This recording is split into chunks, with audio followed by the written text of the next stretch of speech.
People are a little bit worried Welcome about back. you. This is Urban Performance. I'm Omi Bell.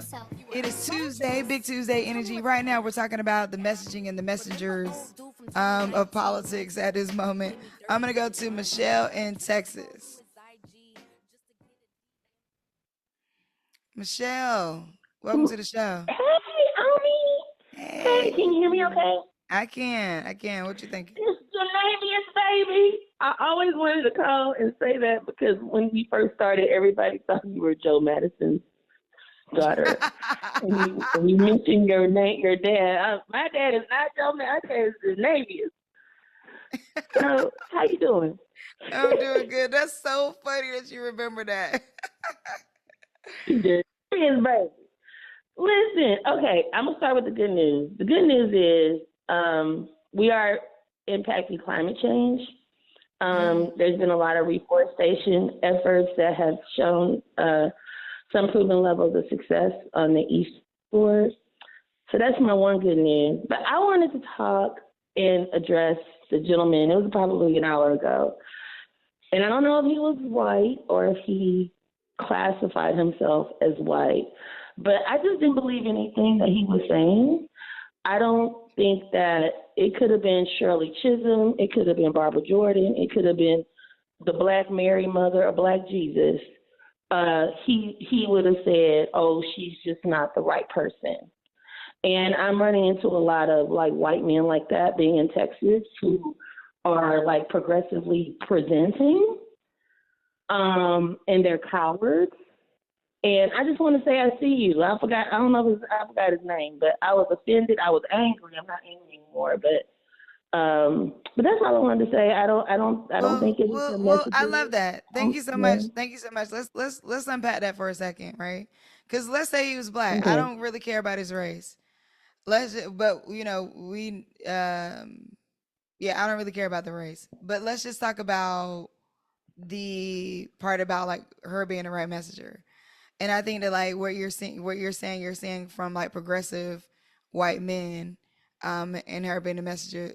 Unpack that though, right? So like, and ask them questions. Well, why? Like what was it about being the right messenger? What does the right messenger look like? Like I didn't get, this wasn't a full blown interview for him, so I didn't necessarily get into all that. But I'm also curious with them. This is what I think is hard for us as Black people in terms of like we have dealt with so much of the efforts of white supremacy that um that it is angering, right? Like things anything microaggression level or Yeah. kind of like microaggressions, like it could definitely it does anger us. And I think that like that's hard, right? Like it's hard to move through that, especially when you live in a place like Texas or you live in a place that's not as progressive or people claim to be progressive, but then they are doing things or acting ways or saying things that show them as being less progressive. So I'm always curious to ask, like, well, why? Why don't you feel like it was a way? Because we gotta also be clear that like, if they are saying that, that's true for them. And if it's true for them, and so this is a study on like just marketing and branding, right? So for example, like if we again politics can be heavy and emotional in that sense, but if we were to make this a branding case study, like if we were to make this a marketing case study, the first thing people would do is you would go after a demographic, right? There's a target audience for your messaging or for your product. And that target audience is based off of that, that you're developing and determining who that target audience is based off of a number of things. There's psychographics that go into it. So it's not just like, are they Black? Are they women? Do they have hair? Like those are the basic demographics. That's the basic demo for your product. Deeper than that, you would go into habits. Where do they intersect with the kind of product you have? What is the what kind of decisions are they having to make on a regular basis that would cause them to decide to use your product, right? Like, so when I think about this from a psychological standpoint, I'm so curious as to like what psychologically has a person saying, is not the right messenger. Now, I can derive at what I think, which is what the conversation I was having with him, which is there's this societal challenge of women in general and women seeming too dominant. Hillary was seeming, quote, too dominant, regardless of their credentials. Kamala seeming, quote, too dominant. Like, this is weird ass, like, understanding that a man's gonna be dominant, but when a woman is presented, we need to evaluate whether or not we can follow her. Like, a man we can automatically follow and a woman we gotta evaluate, that's bullshit. So in the I'm so curious. It's psychology, and we don't.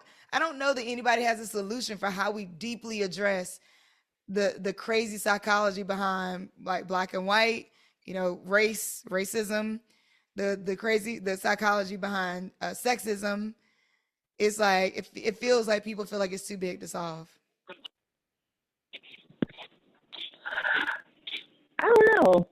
I But if you're talking about psychology, then you'll never be able to separate the messenger because of your that person, that man was judging Kamala Harris based on her look, her level of melanin, and the fact that she produces estrogen. And what those things and whatever they view as her behavior as a result, or whatever their belief system tells them that her behavior will be. So the idea that I could predict your behavior, that someone can predict another person's behavior based off of those factors that you just named, is where they come to the conclusion typically that this is not the right messenger. Well, because she's a woman, she might. Because she is uh black, she might. And so I think that like the idea of what a person might do, well, because you're a white man, you might. It hasn't been strong factors of like, well, because you're a white man and you're Trump, who's grown up with this crazy level of privilege, not necessarily having to do with money, but having to do with how you think about money and going after it, and having to think about capitalism in the way that he does, means that you're willing to play the game in a certain way. And then him saying, hey, not only am I willing to play the game this way, but the people around me are willing to play the game this way. And so here's what it looks like to play the game this way. And that may not be an access point that the Democrats even want to have, or that somebody like Kamala even thinks is fair. So if you don't think that access point is fair, and if you don't think that access point is great for humanity, then it's like, bump that. I'm not going to be that, which is right, which is, the right way to think about it. But in competition right now in where we live, that's the part that's hard. So like, okay, well, this person has their beliefs, other person has their beliefs. That's great when we're singular. In competition and having to flip a bunch of people, that's where it gets weird. But thank you so much for calling in. Oh wait, go ahead. Okay, thank No, you. go ahead. No, Go no, ahead. I was gonna say like going back to all the things about the voting machines, the $1 million payouts. The fact that I know for a fact in Harris County, the Democratic National Party was infiltrated.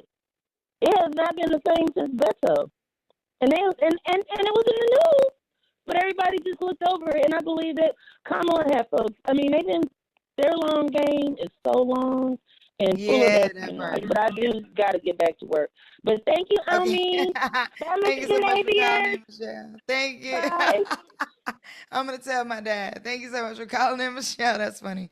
Yes, we have three G Davis in our family. We have my dad, my brother, and his son. So we call him G3. Um, but um, but yeah, no, I think I love that we're having this conversation because we definitely need to, excuse me, be sharing with each other the ideals, thoughts, perception, the floating perceptions of who we are, what we can be, and what we believe it takes to win. Because what I think keeps coming up right now too for me is yes to all of that. And what are you willing to do to win? How far are you willing to go to win? What does win look like? Because win may not look like just one win. Win may look like strategically putting your people in place so that you can win forever. And I think that like that is win forever. Like the idea of like, oh, we don't just want to win this one time. We want to win forever. That's wild. And what is somebody willing to do for that? So listen, we got to go to a quick break. When we come back, it'll be the top of the hour. Thank you so much. This is Urban View Mornings. Keep listening. We got a whole nother hour to go. I'm Omi Bell. We'll be right back after this.